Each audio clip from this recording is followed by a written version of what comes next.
الحمد لله الذي لم يلد ولم يولد ولم يكن له كفوا أحد.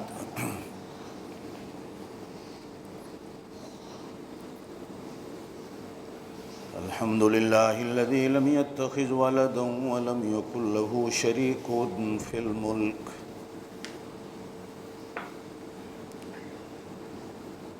ولم يكن له ولي من الذل وكبره تكبيرا.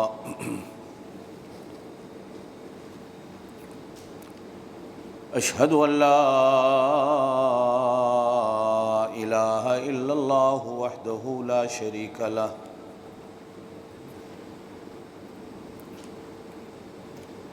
وأشهد أن سيدنا وسندنا ونبينا وشفيعنا وحبيبنا محمدًا عبده ورسوله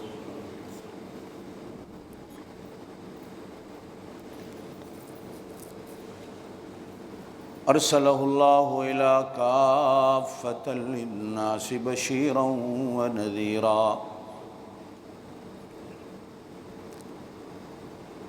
وداعيا إلى الله بإذنه وسراجا منيرا.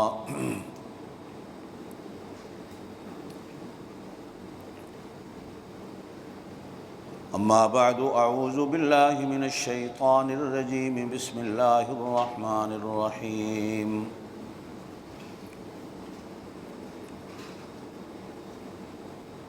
تبارك الذي بيده الملك وهو على كل شيء قدير. الذي خلق الموت والحياة ليبلوكم أيكم أحسن عملا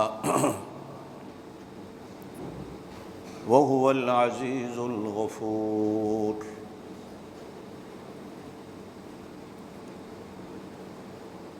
صدق الله العلي العظيم وبلغنا رسوله النبي الكريم الأمي الأمين ونحن على ذلك لمن الشاهدين والشاكرين والحمد لله رب العالمين. اللهم صل على محمد وعلى آل محمد كما صليت على إبراهيم وعلى آل إبراهيم إنك حميد مجيد. اللهم بارك على محمد وعلى آل محمد كما باركت على إبراهيم وعلى آل إبراهيم إنك حميد مجيد.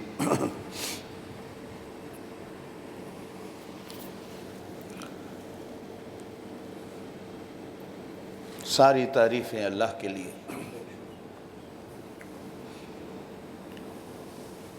لا تعداد بے حساب درود و سلام اللہ کے پاک نبی حضرت محمد الرسول اللہ صلی اللہ علیہ وآلہ آلہ وسلم کے لیے. کروڑوں دعائیں علماء اولیاء کے لیے جنہوں نے اپنی جانوں کو جوکھوں اور تکلیفوں میں ڈال کر اللہ کا پورا پورا دین ہم تک پہنچایا. اللہ ان علماء اولیاء کے ساتھ بھی سچی محبت نصیب فرما دے اور اللہ پورا پورا اس دین پر چلنے کی ہم سب کو توفیق دے دے.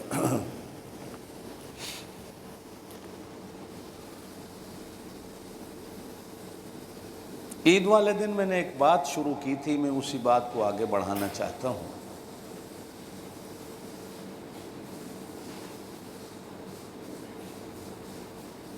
اللہ تعالیٰ کو اعمال کی کثرت مطلوب نہیں،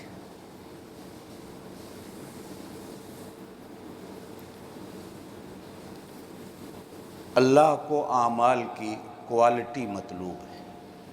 تھوڑا ہو لیکن اچھا ہو.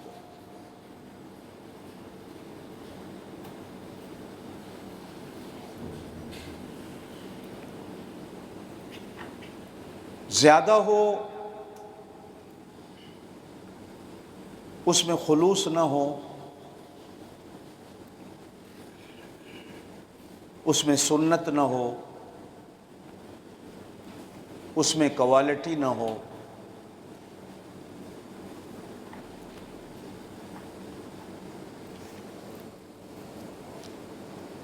اللہ کے ہاں ان اعمال کا کوئی درجہ نہیں ہوتا۔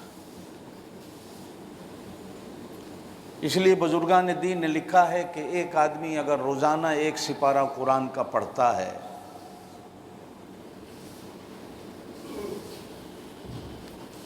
بے سمجھے پڑھتا ہے، طوطے کی طرح رٹا ہوا پڑھتا ہے، بے وضو پڑھتا ہے، دکھاوے کے لیے پڑھتا ہے، اللہ کو جو اس میں کوالٹی مطلوب ہے وہ سامنے نہیں رکھتا، اور ایک آدمی قرآن کی 1 آیت روز پڑھتا ہے، اس کو سمجھ کے پڑھتا ہے، خالصتاً اللہ کے لیے پڑھتا ہے، فکر کر کے پڑھتا ہے، سمجھ کے پڑھتا ہے، درد کے ساتھ پڑھتا ہے، بلکہ ایمان کے ساتھ پڑھتا ہے، تو یہ 1 آیت پڑھنے والا اللہ کے ہاں زیادہ درجہ رکھتا ہے۔ تھوڑا ہو لیکن کوالٹی ہو اس کے اندر۔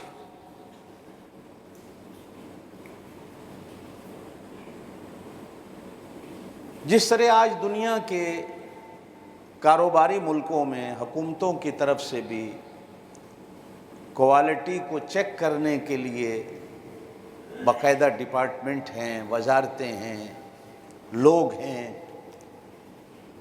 جو ہر چیز کی کوالٹی کو چیک کرتے ہیں، پھر وہ باہر مال جاتا ہے۔ اللہ کے ہاں بھی ہر عمل کی چیکنگ کا ایک ڈپارٹمنٹ ہے، اور اللہ کے ہاں بھی وہ عمل جب پہنچتا ہے جب وہ چیک ہو جاتا، پھر اللہ پاک اس پر فیصلے فرماتے۔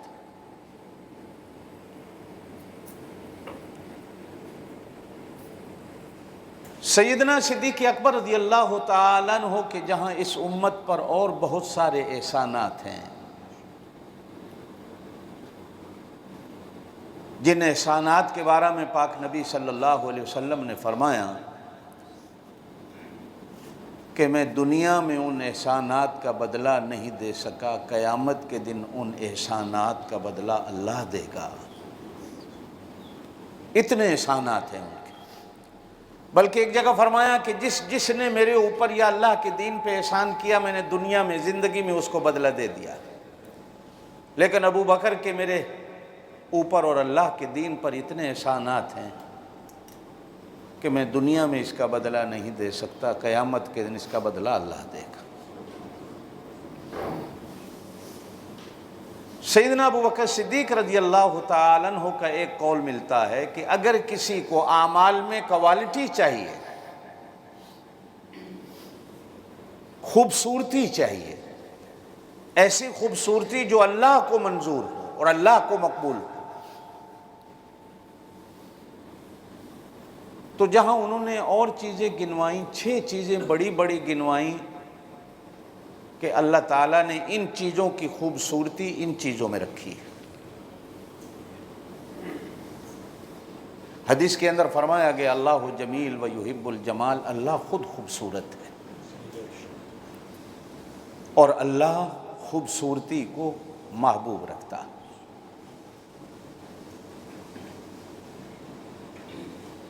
اب لوگ اس حدیث سے دوسرا مطلب لے جاتے ہیں، خوبصورت لوگوں کو پسند کرو۔ نہیں میرے دوستو، مطلب یہ کہ ہر عمل میں خوبصورتی کو پیدا کرو۔ وہ عمل آپ کا دین سے تعلق رکھتا ہو یا دنیا سے تعلق رکھتا ہو، معاشرت سے تعلق رکھتا ہو یا نماز روزے سے تعلق رکھتا ہو، ہر ایک چیز کے اندر جمال کو پیدا کرو، ایسا جمال جو اللہ کو اچھا لگے۔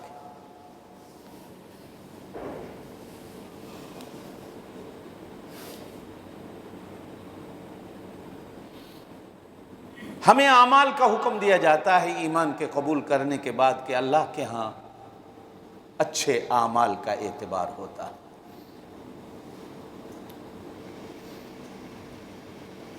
اور انسان کی کامیابی کا دار و مدار کئی جگہ تو کہا جاتا ہے کہ اللہ کے فضل و کرم پہ ہے، بے شک ہے، اور کئی جگہ یوں بھی کہا جاتا ہے کہ اچھے اعمال پہ دار و مدار ہے، بے شک ہے۔ اعمال بھی اپنا ایک وجود رکھتے ہیں۔ دیکھیں، ایمان کی مثال ایک درخت کی طرح ہے۔ اس درخت کی جڑیں بھی ہوتی ہیں، اس درخت کی ٹہنیاں بھی ہوتی ہیں، اس درخت کے پتے اور پھل اور پھول بھی ہوتا ہے۔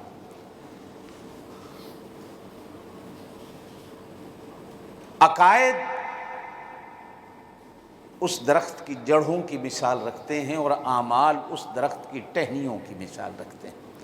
ٹہنیوں کے بغیر درخت گنجا لگتا ہے، پھر لکڑہارا آرا لے کے آتا ہے اور اس درخت کو کاٹ دیتا ہے جس پر سرسبزہ نہیں ہوتا۔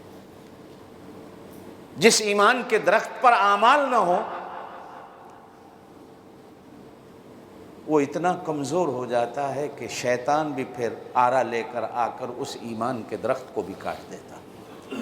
ایمان کا درخت اعمال سے خوبصورت بنتا ہے۔ اب اگر ہم سارے کہیں کہ نہیں ہمیں تو ایمان کی ضرورت ہے، اعمال کو چھوڑ دیتے ہیں، تو بھائی خوبصورتی چلی جائے گی۔ فرمایا گیا کہ اعمال کی خوبصورتی کس چیز کے اندر ہے، کہ اگر کوئی بندہ اعمال کو خوبصورت کرنا چاہتا ہے تو شریعت نے دو چیزیں کہی کہ اعمال خوبصورت کیسے ہوں گے۔ ایک اللہ کے پاک نبی کی سنت سے عمل خوبصورت ہوتا ہے۔ سنت کے بغیر عمل کی کوئی خوبصورتی نہیں۔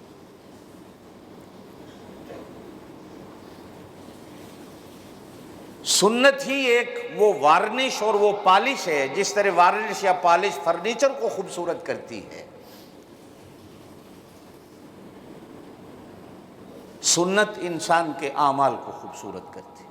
اس لیے کہ سنت وجود نبوت سے نکلتی ہے، اور پھر وجود نبوت بھی وہ عمل خود نہیں کرتا، اللہ کرواتا ہے۔ گویا کہ تار بالکل اللہ تک چلی جاتی ہے۔ ایک تو سنت ہے۔ قرآن میں بھی کئی جگہ کہا گیا من یطع الرسول فقد اطاع اللہ، جس نے رسول کی اطاعت کر لی اس نے اللہ کی اطاعت کر لی، فقد فاز فوزا عظیما، اس نے بڑی کامیابی کو پا لیا۔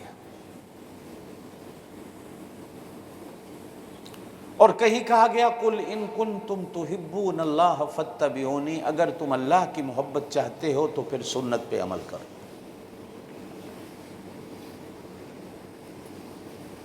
ہمارے ہاں کیا ہوتا ہے، ہم پھر یہاں آ کر ایک جھگڑے میں پڑ جاتے ہیں کہ آیا یہ سنت موقدہ ہے یا غیر موقدہ ہے، یہ ضروری ہے یا غیر ضروری ہے۔ بھائی سنت سنت ہے۔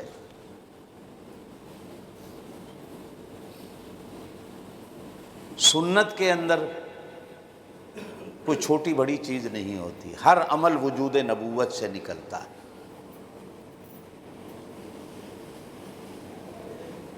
اور وجود نبوت سے نکلا ہوا عمل ہمارے لیے قابل راہ ہوتا۔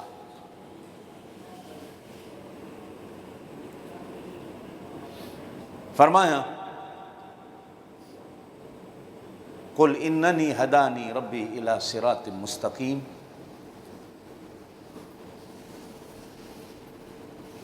جو بندہ نماز میں دعا مانگتا ہے کہ مجھے سیدھے راستے پر چلا، وہ اگر سیدھے راستے پہ چلنا چاہتا، ایک ہے دعا کرنا اور ایک ہے چلنا۔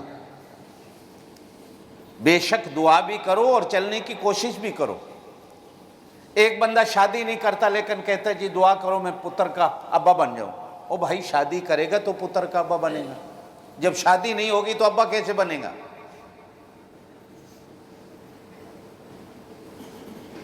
بے عین ہی یہی چیز، صرف دعاؤں سے کام نہیں چلتا۔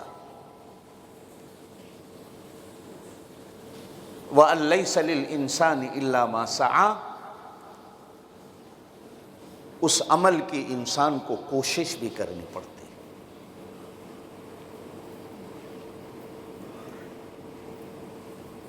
جب کوشش کی نیت کرتا ہے، کوشش کرتا ہے، تو پھر اس عمل کو پانا بڑا آسان ہو جاتا ہے۔ تو ایک تو عمل کو خوبصورت سنت بناتی،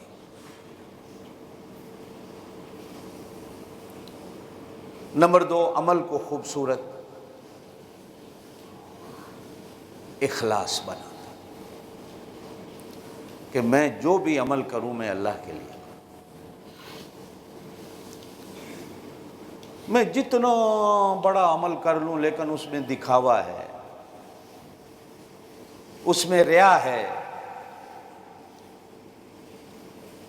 وہ عمل قبول ہونے کی بجائے ہمارے منہ پہ مار دیا جاتا۔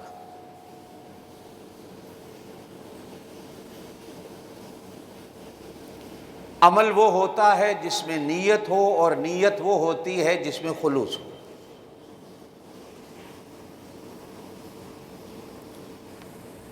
یہ دو چیزیں اعمال کو خوبصورت بنانے والی۔ حکم اللہ کا ہوتا ہے، لیکن سنت نبی کی جب ساتھ ملتی ہے تو اس حکم کو، اس عمل کو خوبصورت بنا دیتی۔ آپ صلی اللہ علیہ وسلم نے ارشاد فرمایا، جس عمل میں میری سنت نہیں وہ عمل مردود ہوتا۔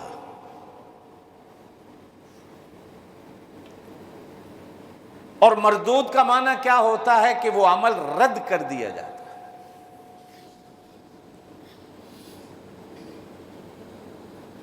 اب سنت کیا ہے؟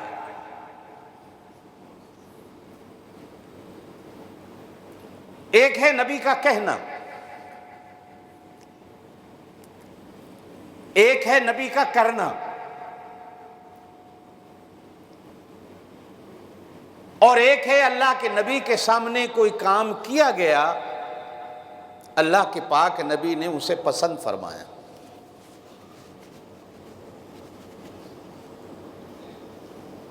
خود نہیں کیا، صحابہ نے کیا لیکن ان کو روکا نہیں، کہا ٹھیک ہے تم کر لو۔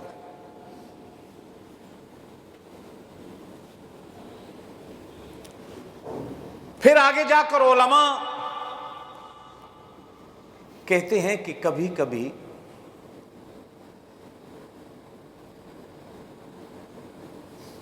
کہنا سنت ہوتا ہے، کبھی نہیں ہوتا، اور کبھی کبھی کرنا سنت ہوتا ہے، کبھی کبھی نہیں بھی ہوتا۔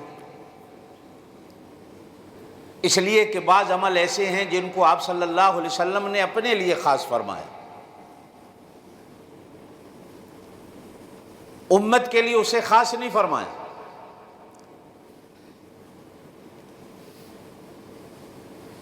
اب مثال کے طور پر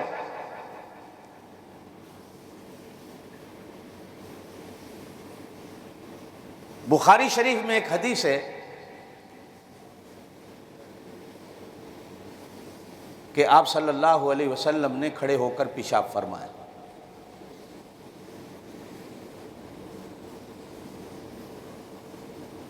کیا اب وہ کھڑے ہو کر پیشاب کرنا امت کے لیے سنت ہے؟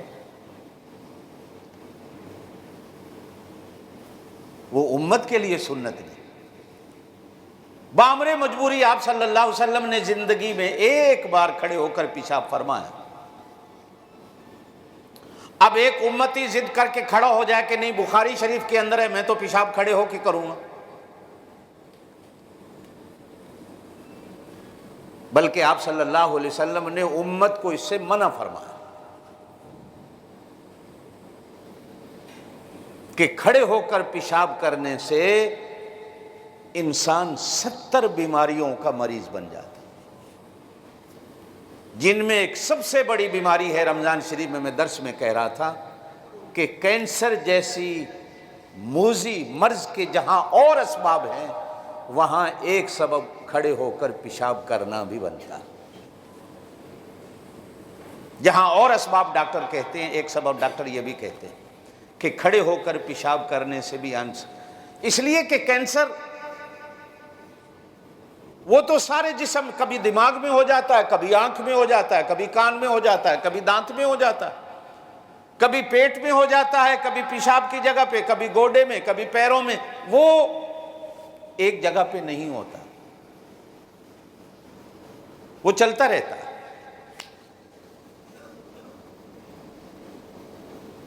ایک اور جگہ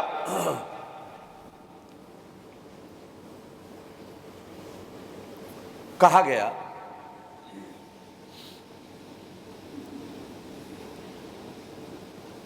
کہ کھڑے ہو کر پانی پینے کی عادت ڈالنے سے بھی انسان کینسر جیسی موذی مرض کا مریض ہو جاتا ہے۔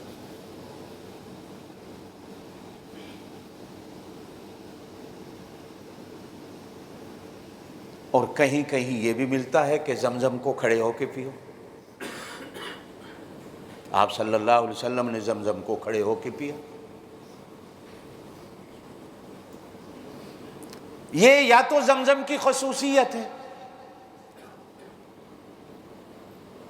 کہ وہ پانی محترم اتنا ہے، وہ ادب والا اتنا ہے کہ اس کا ادب یہ ہے کہ کھڑے ہو جاؤ،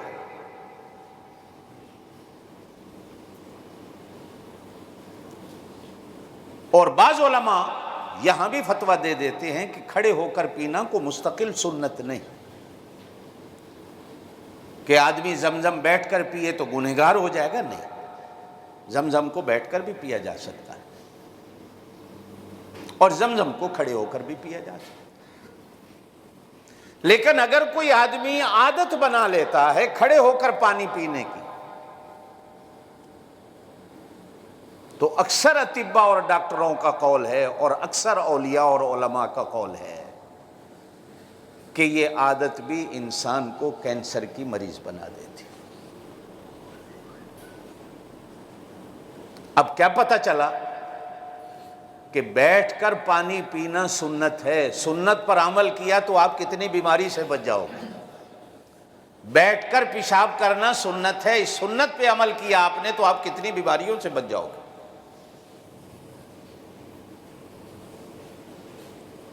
ایک جگہ آپ صلی اللہ علیہ وسلم نے ارشاد فرمایا کہ کعبے کی طرف منہ کر کے نہ پیشاب کرو، نہ پخانہ کرو، اور نہ کعبے کی طرف پیٹھ کرو۔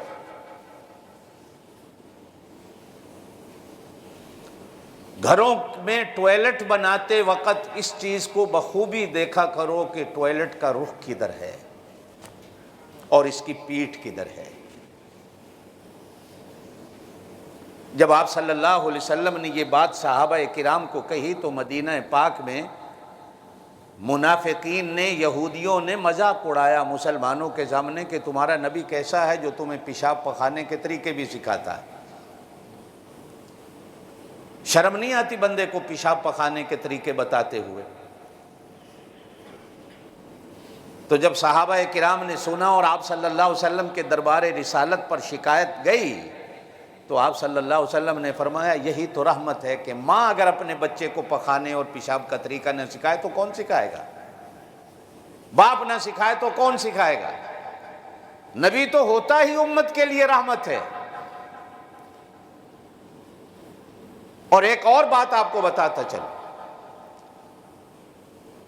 نبی صرف ہماری نماز کا امام نہیں ہوتا، نبی تو ہماری پوری زندگی کا امام ہوتا ہے، اور مسلمان کی پوری زندگی نماز ہوتی ہے۔ اگر ہماری زندگی اسلام والی ہو جائے تو ہمارا تو چلنا پھرنا بھی نماز ہے، ہمارا اٹھنا بیٹھنا بھی نماز ہے۔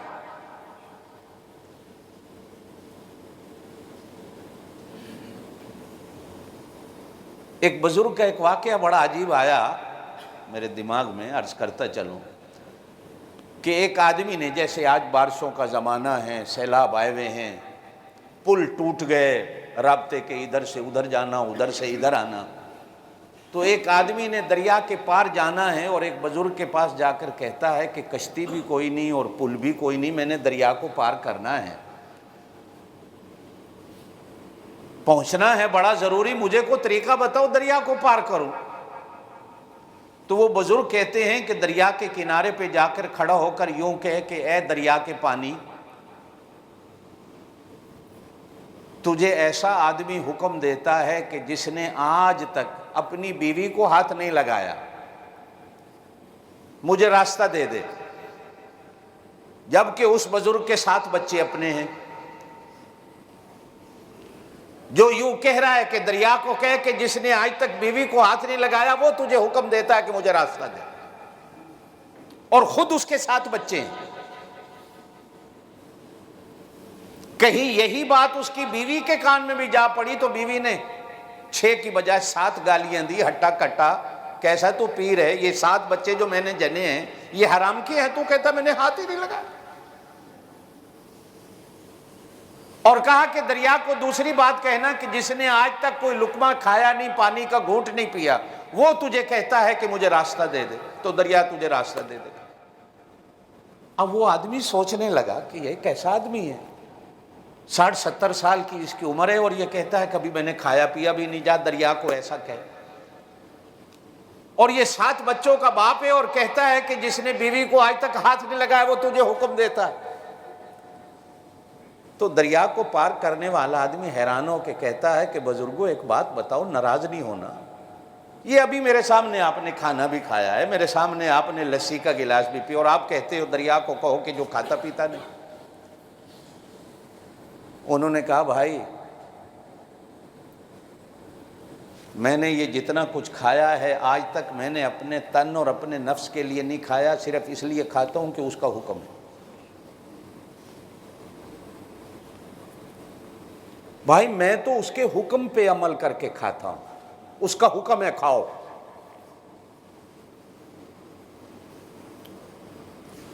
اور رہا بات بیوی والا، یہ بھی اس کا حکم ہے بیوی کے حق ادا کرو۔ میں کبھی اپنے نفس کی عیاشی کے لیے یا میں کبھی اپنی خواہشات کو مٹانے کے لیے بیوی کے پاس نہیں گیا، بلکہ میں تو اس لیے جاتا ہوں کہ میرے اللہ کا حکم ہے کہ یہ حلال ہے، اور اے بھائی میں تو اس کے حکم پہ عمل کرتا ہوں۔ مومن کی جو زندگی ہے نا، اصل جو میں بات کہنا چاہتا ہوں، اس کی تو پوری زندگی ہی نماز ہے، وہ پوری زندگی نماز میں ہے۔ نمازی وہ ہوتا ہے، مقتدی وہ ہوتا ہے جو امام کی اقتداء کے ساتھ ساتھ امام کی خواہش کو بھی جانتا اور سمجھتا ہے۔ آپ مقتدی ہو، ایک بات آپ کے دماغ میں ڈال دو کہ مقتدی صرف وہ نہیں ہوتا جو امام کی اقتداء کرتا ہے، امام کے تابع ہوتا ہے، بلکہ مقتدی وہ ہوتا ہے جو نماز میں امام کی خواہش کو بھی سمجھتا ہے۔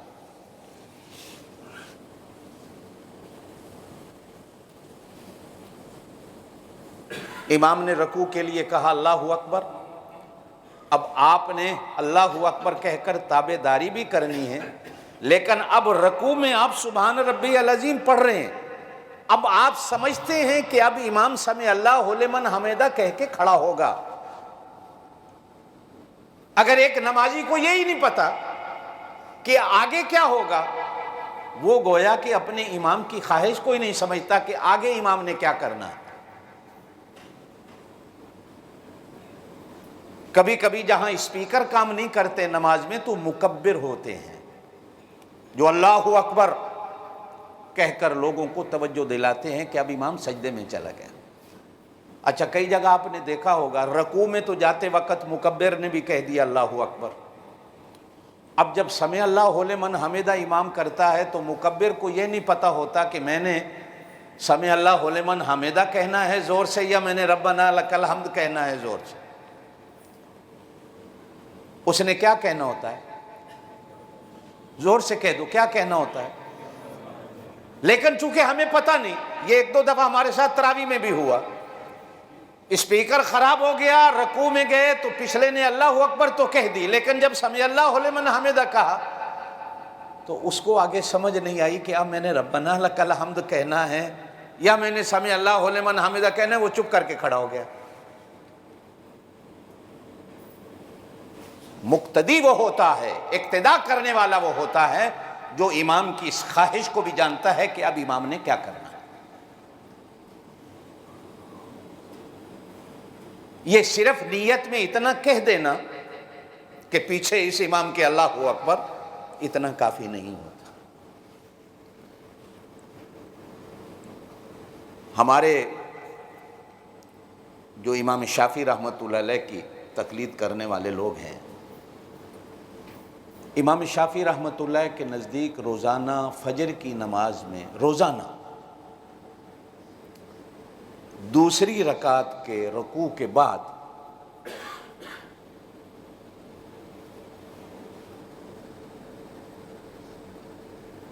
ایک دعا پڑھنا واجب ہے۔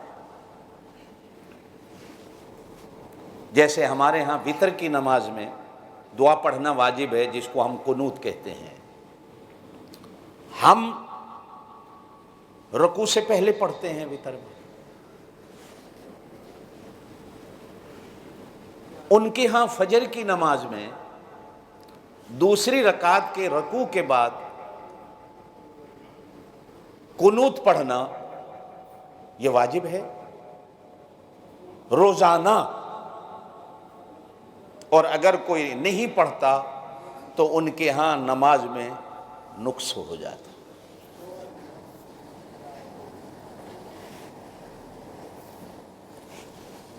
میں ایک دفعہ تھائی لینڈ گیا،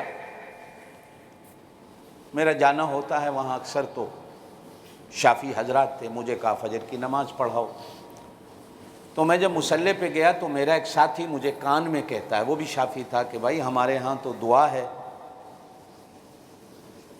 تو میں نے کہا کوئی بات نہیں، میں بھی پڑھ دوں گا، اس میں تو کوئی حرج نہیں۔ تو وہ آگے حیران ہو کے کہتا ہے چونکہ تمہارے ہاں دعا نہیں، تمہیں آتی ہے؟ میں نے کہا یار یہ کون سی بات کی کہ آتی ہے، انشاءاللہ اللہ نے چاہا تو میں آپ سے بھی اچھی پڑھ دوں گا دعا۔ اب جو میں نے دعا پڑھی، اللہم اہدنا فیمن ہدیت وعافنا فیمن، دعا ہے پوری حدیث کے اندر۔ آپ صلی اللہ علیہ وسلم نے بھی اپنی پوری زندگی میں 1 مہینہ تک فجر کی نماز میں دوسری رکعت میں وہ دعا پڑھی، لیکن 1 مہینہ تک۔ وہ بھی آپ صلی اللہ علیہ وسلم نے ایک قوم کی بددعا کے لیے پڑھی، کہ آپ صلی اللہ علیہ وسلم سے قرآن پڑھانے کے لیے ایک قوم آئی کہ ہمیں استاد چاہیے۔ آپ صلی اللہ علیہ وسلم نے 70 استاد دیے کہ جاؤ تمہاری قوم میں قرآن پڑھائیں گے۔ اس قوم نے راستے میں جا کر سب کو قتل کر دیا، دھوکہ تھا، فراڈ تھا۔ جب آپ صلی اللہ علیہ وسلم کو پتہ چلا کہ میرے سارے قرآن کے قاری حافظ مار دیے گئے، تو آپ صلی اللہ علیہ وسلم نے فجر کی نماز میں 1 مہینہ تک اس قوم کے لیے بد دعا کی، اللہ ان کو تباہ و برباد کر دے۔ اب بھی ہمارے ہاں بھی، احناف کے ہاں بھی، وہ دعا جب جنگ کے دن ہوں، جب مصیبتوں کو دن ہوں، تو ہمارے ہاں بھی وہ دعا پڑھی جاتی ہے، عام نہیں۔ لیکن ہمارے ہاں یہ ہوتا ہے کہ نماز میں ہاتھ اٹھا کر دعا کرنا جائز نہیں، ہاتھ نیچے رکھو دعا کرو۔ امام شافعی رحمۃ اللہ کے نزدیک یہ ہے کہ ہاتھ اٹھا کر دعا کرنا واجب ہے، روزانہ کرو۔ اب میں نماز پڑھا رہا ہوں اور میرے پیچھے سارے شافعی کھڑے ہیں،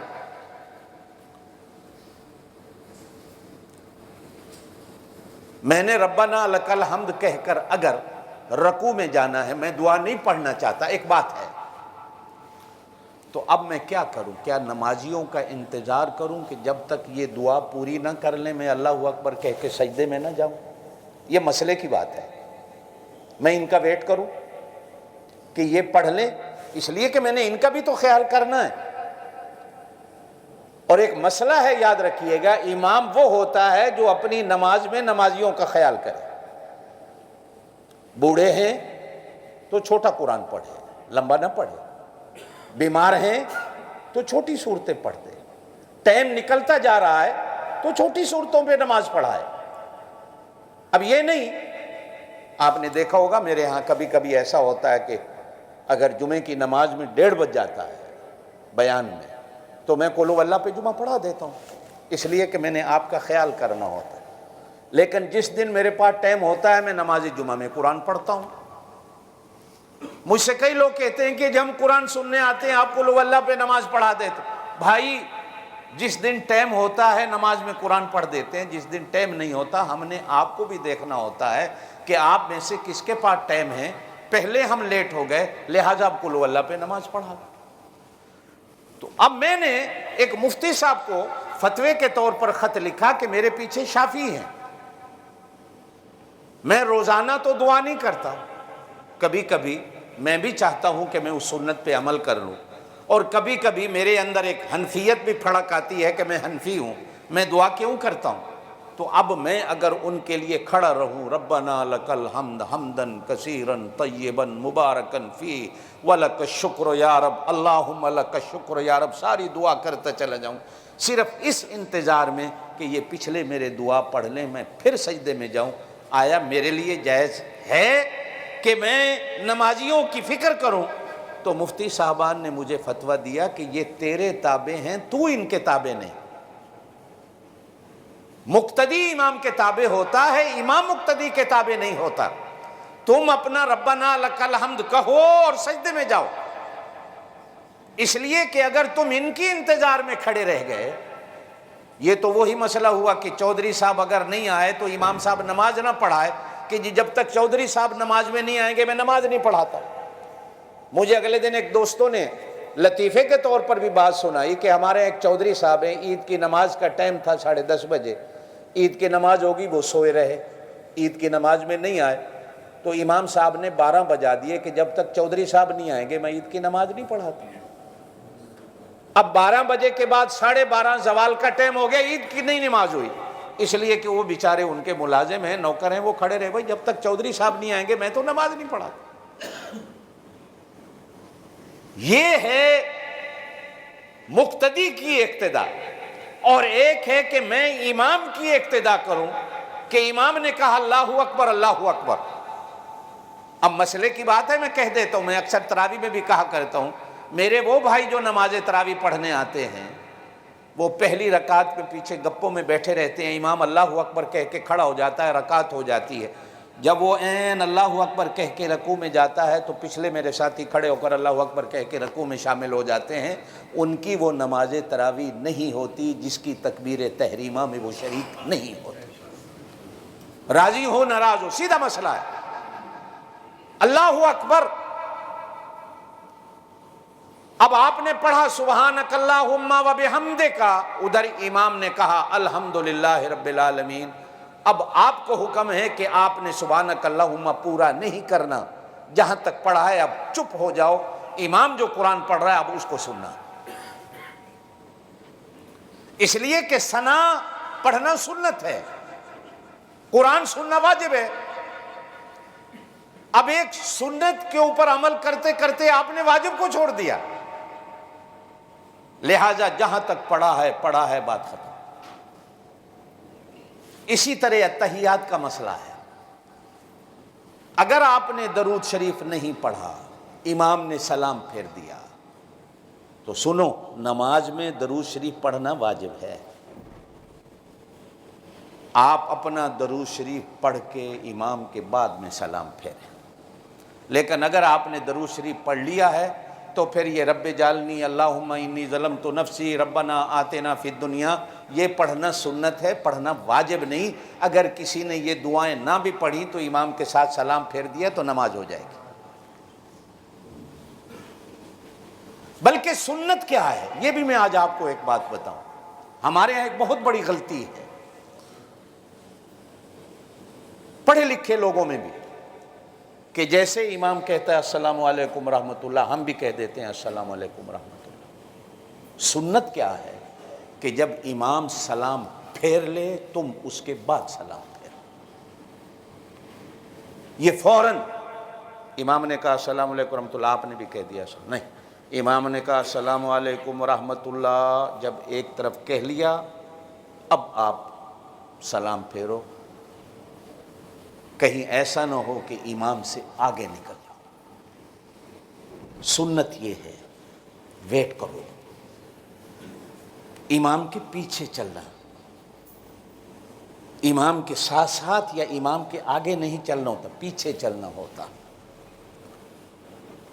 آپ صلی اللہ علیہ وسلم نے ارشاد فرمایا ویسے تو میں نے دعا مانگی، اللہ نے قبول کر لی کہ میری امت کی شکلوں کو نہ بدلنا۔ مدینہ پاک میں ایک مسجد ہے،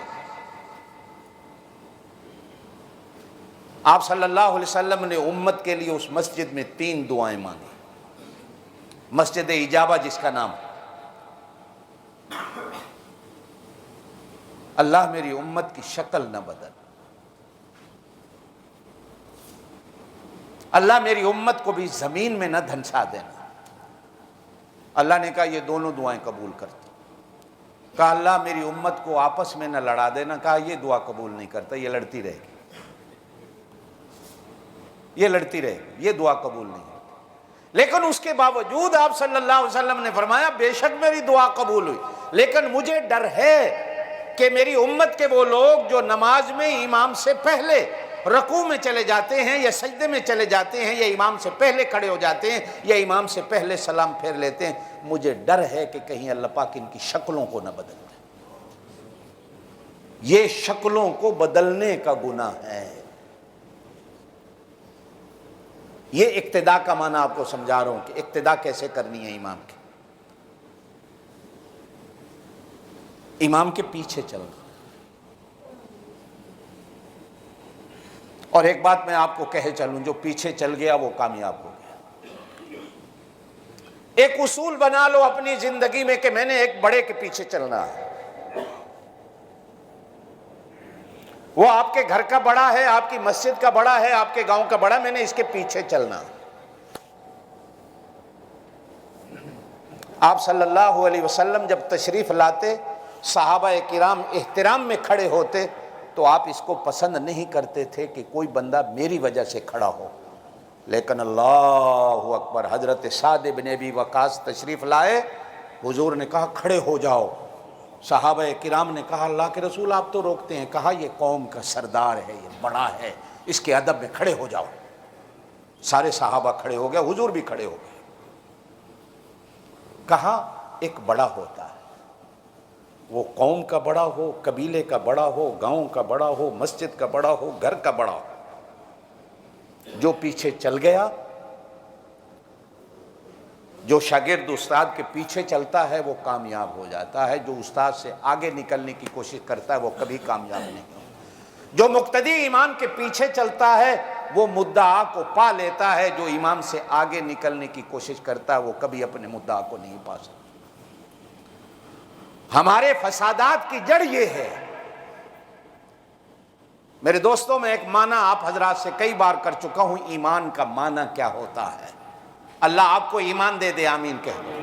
اللہ آپ کے ایمان کو سلامتیاں دے، آمین کہہ دو۔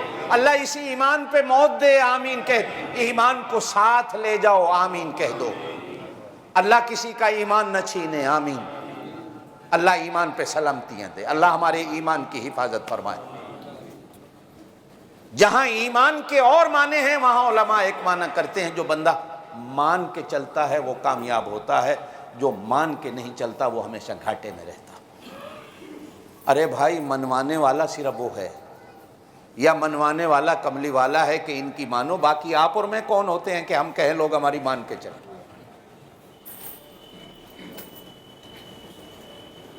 مجھے تو امام ابو حنیفہ کا بھی ایک قول ملتا ہے، امام شافعی کا بھی ملتا ہے، امام مالک کا بھی ملتا ہے، امام احمد بن حنبل کا بھی ملتا ہے کہ اگر ہماری کوئی بات اللہ کے نبی کی بات سے ٹکراتی بھی نظر آئے تو ہماری بات کو اٹھا کے دیوار پہ مار دو، وہ ہماری بات قابل عمل نہیں اور ماننے کے قابل نہیں جو نبی کی بات سے ٹکراتی۔ نبی کی بات بڑی بات ہوتی اور اللہ کی بات پھر اس سے بھی بڑی بات ہوتی۔ اللہ ہمیں ماننے کی عادت دیتے۔ اگر میں پیچھے چلوں تو پھر میں کامیاب ہو جاؤں۔ اگر میں کہوں کہ صاحب نہیں، لوگ میرے پیچھے چلیں، یا ایھا الذین آمنوا لا تقدموا بین یدی اللہ ورسولہ، اے ایمان والو اللہ اور اس کے رسول کے آگے کبھی نہ نکلا کرو۔ سورہ حجرات ہے، 26واں سپارہ ہے، لا تقدموا بین یدی اللہ، اللہ اور اس کے رسول سے آگے مت ہوا کرو۔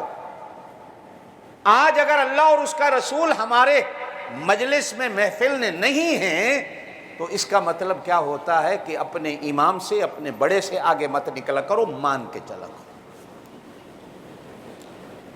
تو اعمال کی خوبصورتی جو میں بات کر رہا تھا، اللہ ایمان کے ساتھ ساتھ اعمال نصیب کر دے۔ اعمال کے دو درجے ہوتے ہیں، ایک ہے نماز پڑھنا، ایک ہے نماز کو خوبصورت کر کے پڑھنا، یہ دو درجے ہیں۔ اللہ آپ کو نمازی بھی بنا دے، آمین کہہ دو۔ اللہ آپ کی نماز کو خوبصورت بھی بنا دے، آمین کہہ دو۔ قد افلح المومنون، قسم ہے وہ مومن کامیاب ہو گئے، الذین هم فی صلاتہم خاشعون، جن کی نمازوں میں خشوع ہوتا ہے، جن کی نمازوں میں خشوع ہوتا ہے۔ خشوع کا مطلب کیا کہ نماز کو خوبصورتی سے پڑھتے ہیں۔ نماز میں بندہ کھڑا ہو تو آنے والے کو پتہ چلے یہ نماز میں کھڑا ہے۔ اب تو آپ اور میں جتنے نماز میں کھڑے ہوتے ہیں، آنے والے کو پتہ چلتا یہ کسی کھیل میں کھڑا ہے۔ میں نے اگلے دن ایک نمازی دیکھا، آپ حیران ہوں گے کہ وہ نماز میں کھڑا ہے اور کان کے اندر وہ موبائل کی تاریں لگا کے کرکٹ کی کمنٹری سن رہا ہے، نماز میں کھڑا ہے۔ وہ سلام پھیرا تو دیکھا یہ کانوں میں اس کے دو تاریں لگی ہوئی ہیں، اور میں نے کہا یہ کیا ہے؟ تو ہنس کے کہنے لگا جی وہ آج پاکستان کا میچ ہو رہا تھا تو نماز میں کمنٹری سن رہا۔ ہمارے ایک دوست تھے، وہ پان بڑا کھاتے تھے، اتنا پان میں نے زندگی میں کھانے والا کو بندہ نہیں دیکھا۔ تو ایک دن وہ مجھے کہنے لگے یار قاری صاحب کو مسئلہ نکال، میں نماز میں بھی کھڑا ہوں، پان میرے منہ میں ہو میری نماز نہ ٹوٹے، پان میرے منہ میں ہو اور تیرے پیچھے آ کر نماز پڑھوں میری نماز نہ ٹوٹے، کو مسئلہ نکال۔ میں نے کہا مسئلہ میرے پیودا میں کتوں کٹا بھائی۔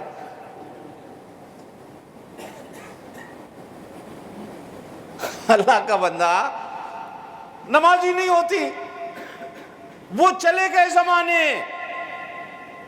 جب شروع میں نماز آئی تو نماز میں کھانا پینا تھا، سلام دعا بھی تھی، حال حوال بھی تھے، ملاقات بھی تھی، لیکن آہستہ آہستہ آہستہ آہستہ مسائل بدلتے چلے گئے۔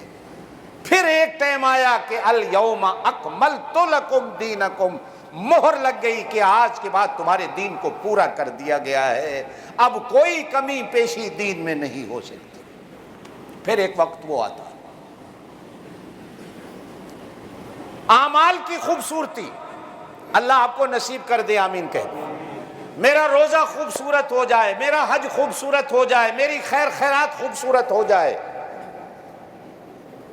دیکھو بھائی، چاندی کے ورق لگانے سے خوبصورتی نہیں آتی، دیسی گھی ڈالنے سے خوبصورتی نہیں آتی، زیتون اور بادام روغن بھی لگانے سے خوبصورتی نہیں آتی۔ اعمال میں خوبصورتی یا سنت سے آتی ہے یا خلوص سے آتی ہے، کہ میں پہلے سوچوں کہ میرے نبی نے کیسے کیا، کہو صلی اللہ ہو، میرے نبی نے یہ کام کیسے کیا۔ جب دلہن بنتی ہے نا تو وہ انگوٹھیاں یہاں ڈالتی ہے کہ یہ میری انگلیاں بھی میرے پیا کو بھا جائیں، وہ کانوں میں بالیاں ڈالتی ہے کہ میرے کان بھی میرے پیا کو بھا جائیں، وہ گلے میں سونے کے ہار ڈالتی ہے کہ جس کے گھر جا رہی ہوں میں اس کو بھا جاؤں، وہ چوڑیاں ڈالتی ہے کہ میں جس کے گھر جا رہی ہوں میں اس کو بھا جاؤں۔ اگر وہ گھر والے کو پسند آ گئی، اسی نیت سے جاتی ہے تو اس کا گھر بن گیا۔ میں جب بھی کوئی عمل کروں اگر یہ سوچ کے کروں کہ میں اللہ کے نبی کی سنت پہ عمل کر کے اس کو خوبصورت بنا لوں تو اس کو بھا جائے گا، اور اگر میں نے سنت کو چھوڑ دیا تو وہ عمل اس کو کبھی نہیں بھائے گا۔ میں کھانے سے پہلے سوچوں۔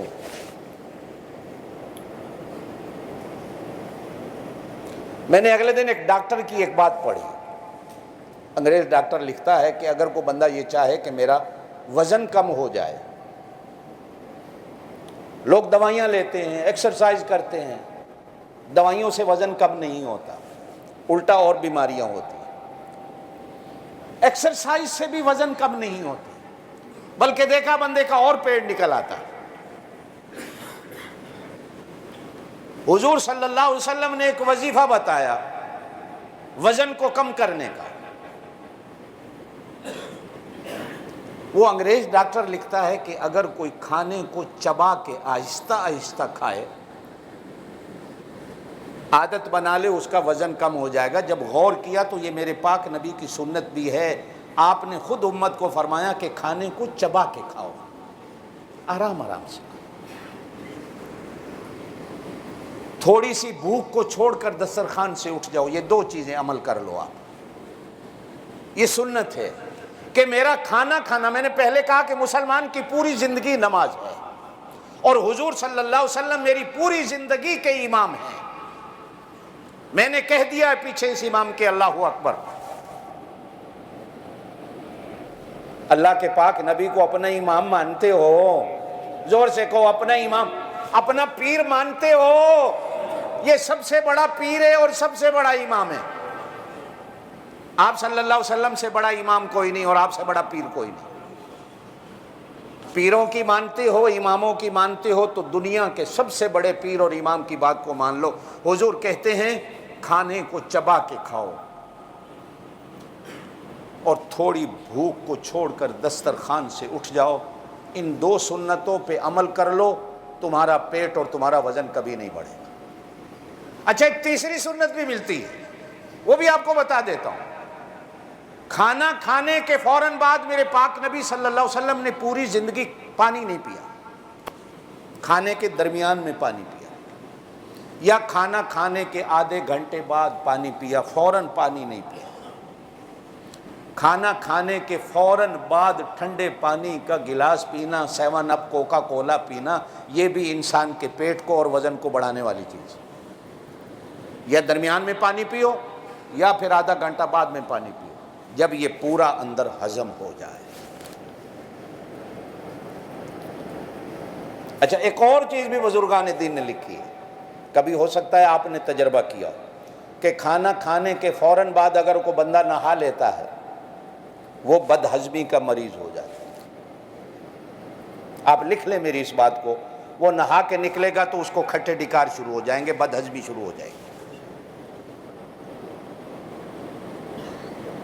آپ صلی اللہ علیہ وسلم نے کھانا کھانے کے فوراً بعد نہانے کو پسند نہیں فرمایا۔ یہ دنیا والے بات کرتے ہیں، جب غور سے دیکھتے ہیں تو وہ عمل میرے پاک نبی کا ہوتا۔ کہو صلی اللہ علیہ وسلم۔ جب انسان کھانے پینے کی پوری زندگی کی ایک ایک چیز میں اللہ کے پاک نبی کو اپنا امام بنا کر زندگی کو گزارتا ہے، تو پھر اس کا ایمان بنتا ہے کہ حضور صلی اللہ علیہ وسلم میری پوری زندگی کے امام۔ اب ہر کام میں اس امام کی اقتداء کرنی۔ اور میں نے پہلے کہا، یاد رکھیے گا، جس طرح کوئی گناہ چھوٹا بڑا نہیں ہوتا، ہر گناہ گناہ ہوتا ہے، کوئی سنت چھوٹی بڑی نہیں ہوتی، ہر سنت سنت ہوتی ہے، وہ میرے پاک نبی صلی اللہ علیہ وسلم کے وجود سے نکلی ہوئی ہوتی۔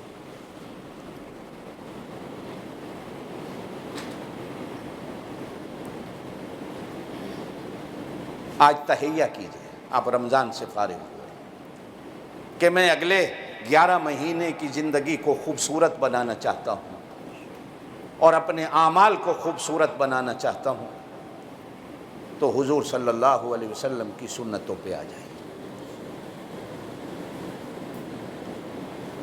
ایک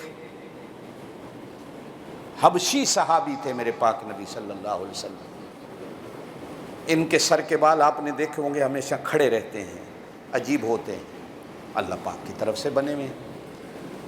اب وہ حضور صلی اللہ علیہ وسلم کی مانگ کو دیکھتا تھا کہ حضور نے درمیان سے مانگ نکالی ہوئی ہے، کسی طرح میں بھی مانگ نکالوں، اور بال اس کے ایسے ہیں کہ مانگ نکل نہیں سکتی، چیر نکل نہیں سکتا۔ اس کو شوق آتا ہے کہ میں سنت پہ عمل کروں۔ اب نائیوں کے پاس بھی جاتا ہے، لوگوں سے بھی مشورے لیتا، انہوں نے کہا بھئی تیرے بالوں سے تو مانگ نکل ہی نہیں سکتی۔ اب وہ ایک دن کیا کرتا ہے، لوہے کی سلاخ لیتا ہے، بھٹی میں رکھتا ہے، انگاروں کے اندر جب بہت سرخ ہو جاتی ہے تو یہاں لا کے رکھتا ہے درمیان میں، ایک لین بن جاتی۔ اب لین بنتی ہے تو زخم بھی ہو جاتا ہے، 2-4 مہینے دوائیاں لگانے کے بعد زخم تو ٹھیک ہو گیا، لیکن اب جب شیشہ دیکھتا ہے تو صحابہ کرام کہتے ہیں وہ اتنا خوبصورت لگتا تھا، وہ کہا کرتا تھا دیکھو میں نے دکھ تو جھیل لیا لیکن سنت پہ عمل ہو گیا، دیکھو میں کتنا خوبصورت لگتا ہوں۔ اب یہ عشق دیکھیے اس بندے کا کہ ایک اپنا چیر نکالنے کے لیے اور ایک مانگ نکالنے کے لیے وہ اپنے سر کو بھی آگ کی نظر کر دیتا ہے، ایک لوہے کی سلاخ گرم کر کے رکھتا ہے کہ میرے بال اللہ کے پاک نبی کی طرح ہو جائیں، میں کنگ کروں، آدھے ادھر ہو جایا کریں آدھے ادھر ہو جایا کریں۔ اعمال کی خوبصورتی، اللہ پاک کو میں نے کہا کہ ہماری کوانٹیٹی نہیں چاہیے زیادہ، نہیں، اللہ کو کوالٹی چاہیے۔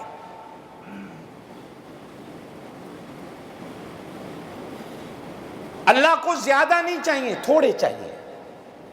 اور اللہ قرآن میں بھی کہتا ہے وَقَلِيلٌ مِّنْ عِبَادِيَ الشَّكُورُ، شکر کرنے والے بڑے تھوڑے ہوتے ہیں، مجھے سارے چاہیے بھی نہیں، تھوڑے چاہیے۔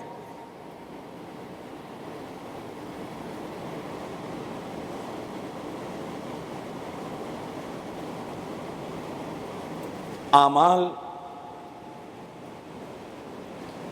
کو سنت تھوڑا ہوتا ہے لیکن اس کو خوبصورت بنا دیتے۔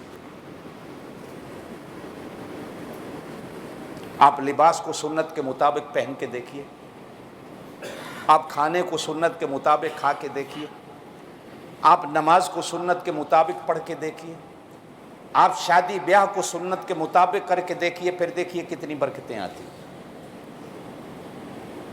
آج ہمارے یہاں کیا ہوتا ہے، سنت پہ عمل کرتا ہوں شادی بیاہ میں تو میری ناک کٹتی ہے۔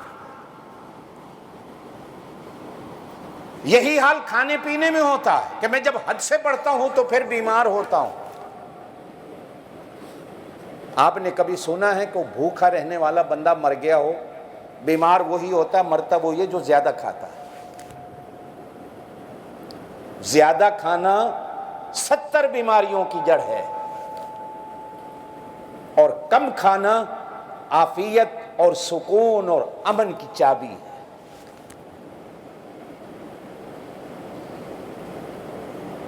میرے دوستو، اور دوسری چیز بزرگان دین نے لکھی ہے کہ سنت کے ساتھ ساتھ اگر کسی کو عمل کی خوبصورتی مطلوب ہے تو پھر خلوص کریے کہ میں اللہ کے لیے کر رہا ہوں۔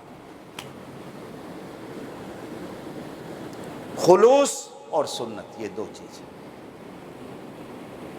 آپ کے اعمال کو خوبصورت کر دیں گے۔ اللہ آپ کو مجھے عمل کی توفیق دے۔ سبحان ربک رب العزت عما یصفون وسلام علی المرسلین والحمد للہ رب العالمین۔